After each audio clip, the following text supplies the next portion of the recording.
legislação desse país, ela não comporta hospitais psiquiátricos. Se as pessoas têm alguma crise, uma crise psiquiátrica, tem que ser atendida como são atendidas as pessoas que têm outras crises em outros aspectos. Se a pessoa tem uma crise de garganta ou de fígado, ela vai para um hospital geral. E ali ela tem um atendimento adequado. Então, o que nós defendemos é que as pessoas em situação de crise ou em situação de surto, elas possam ser atendidas no hospital geral, que não haja esta segregação. Ali no Hospital São Vicente de Paulo, já houve uma morte no dia de Natal. No dia de Natal, uma jovem chamada Raquel também faleceu ali. E nós fizemos uma série de diligências e encaminhamos a todos os órgãos aqui do Distrito Federal, na perspectiva de que seja apurada. E nós tivemos uma outra mulher, Eva, que também faleceu, que foi a função da diligência que foi feita pela Frente Parlamentar e outros segmentos aqui no Distrito Federal. Nós temos ali uma estrutura que é uma estrutura manicomial. É como se houvesse um cerceamento, uma apartação da própria sociedade. Aquele mesmo hospital já teve um programa chamado Vida em Casa, onde as pessoas eram atendidas nas suas próprias casas, com as suas relações comunitárias, familiares. E nós precisamos reafirmar a rede de CAPS. Nós precisamos ter CAPS AD, nós precisamos ter CAPS ADI, nós precisamos ter CAPS transtorno, nós precisamos ter CAPS, que são serviços substitutivos para que as pessoas possam viverem em liberdade, porque a liberdade é extremamente terapêutica. Alguns dizem, é preciso cuidar em liberdade. Eu digo que, se não for em liberdade, não se cuida, se controla. E controla, inclusive, as subjetividades. E as subjetividades são arrancadas. Eu tive a oportunidade de fechar aqui, junto com vários órgãos, Ministério Público, um hospício aqui no Distrito Federal. E ali o que havia era um arrancar da sua própria subjetividade. Era um aprofundamento das suas próprias cisões e das crises de identidade, porque as pessoas, e no Hospital São Vicente de Paulo, na última vez que estivemos lá, as pessoas são muito medicalizadas, e elas ficam sob efeito de medicação quase todo o tempo. Então, é preciso fechar o Hospital São Vicente, assegurar serviços substitutivos, para que nós possamos ter a reforma psiquiátrica em ação.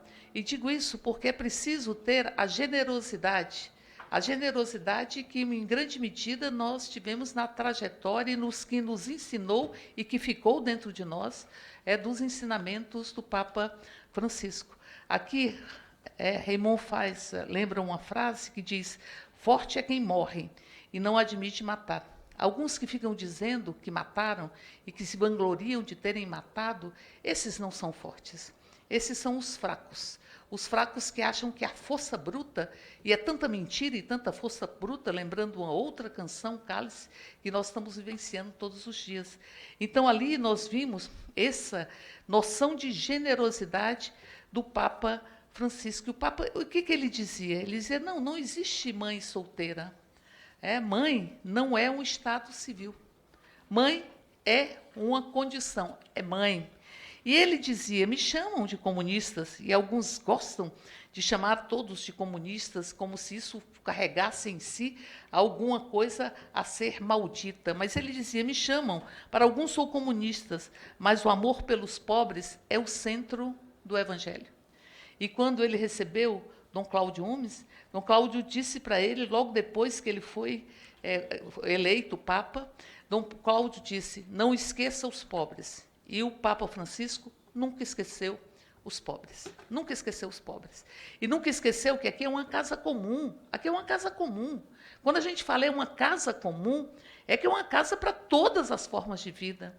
Aqueles que acham que podem maltratar a natureza ou que podem maltratar os animais, em verdade, acham que têm um poder de maltratar quem ele considera de forma subalterna. Então, portanto, o Papa Francisco, ele nos ensina o que significa você pregar a paz todos os dias, o que significa os ensinamentos de São Francisco de Assis, de Francisco e Clara, que estiveram sempre acolhendo todas as expressões de vida.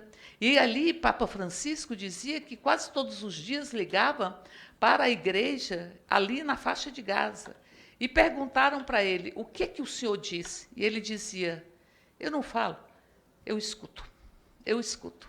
E ali as crianças, que muitas vezes são escondidas ou que são ignoradas e são, mais uma vez, mortificadas, as crianças de Gaza, elas tinham o acolhimento do Papa Francisco, que pregava a paz entre os povos. Por isso, vai fazer muita falta para todas as pessoas que acreditam que o sentido do cristianismo é fazer com que o exemplo de Cristo fale através de nós, das nossas ações, de como nós nos comportamos. E Papa Francisco também falava sobre o que significa tentar utilizar a palavra ou o nome de Cristo contra os ensinamentos de Cristo.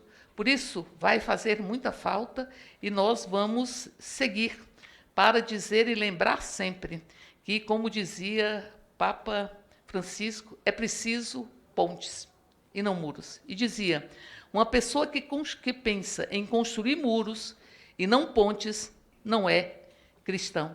E também dizia: gays são filhos de Deus e têm direito de constituir famílias. E dizia sempre que é preciso nos pautar pelo próprio amor. Por isso eu termino como comecei, lembrando a frase aqui que foi pontuada por Raymond, que é a frase de uma canção: forte é quem morre e não admite matar. O que transformam a política em um instrumento de morte, a necropolítica, e acham que dominam os corpos, as vidas e a existência das pessoas, esses são fracos e esses não passarão, como diz Mário Quintana, esses não passarão e nós passarinhos, lembrando São Francisco de Assis e o Papa Francisco, com tantos passarinhos em nossas existências e em nossas vidas. Viva o Papa Francisco!